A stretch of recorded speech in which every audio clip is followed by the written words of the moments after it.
नमस्कार, भाग्यशाली क्रिएशनमध्ये तुम्हा सर्वांचे खूप खूप मनापासून स्वागत आहे। आज आपण पाहणार आहे पाटवडी। याला थापेवडी, बेसनवडी असे बरेच नावे आहेत। तर व्हिडिओ शेवटपर्यंत नक्की बघा। जर अजून चॅनलला सबस्क्राईब केलं नसेल तर प्लीज व्हिडिओला लाईक शेअर, अजून व्हिडिओ पाहण्यासाठी चॅनलला सबस्क्राईब करा।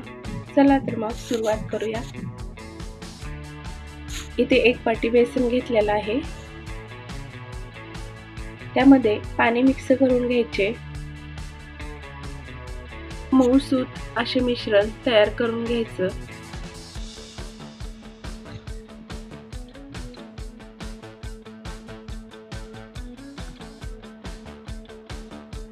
तर अशा पद्धतीत हे मिश्रण तयार आहे।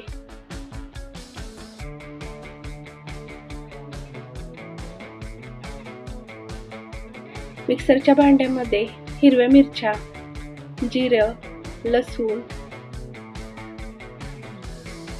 ओवा हे मिक्सरला बारीक करून घ्यायचे। त्यानंतर एका कढईमध्ये तेल गरम करून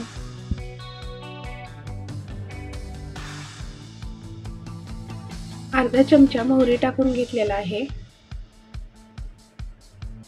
त्यानंतर हिरवी मिरची वाटून घेतलेली हे सर्व मिक्स करायचे।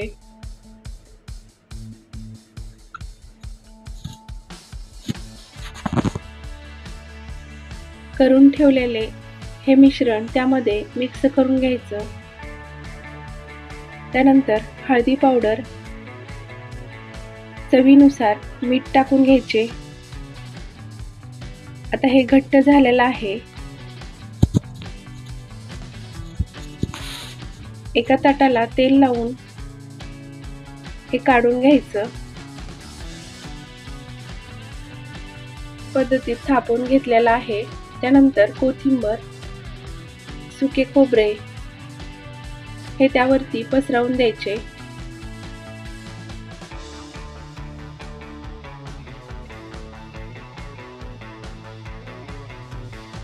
थंड झाल्यानंतर याच्या वड्या करून घ्यायचं।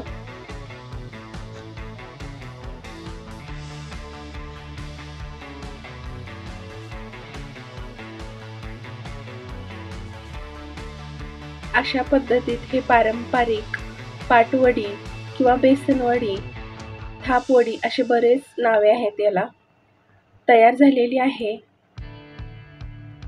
हे बेसनवडी पितृपक्ष किंवा घरामध्ये भाजी नसेल तर ही वडी करू शकताय। तर आजची ही रेसिपी तुम्हाला कशी वाटली ते नक्की सांगा। आवडल्यास प्लीज व्हिडिओला लाईक शेअर सबस्क्राईब करायला विसरू नका। पुन्हा भेटूया अशाच नवीन व्हिडिओमध्ये। पूर्ण व्हिडिओ पाहिल्याबद्दल खूप खूप धन्यवाद।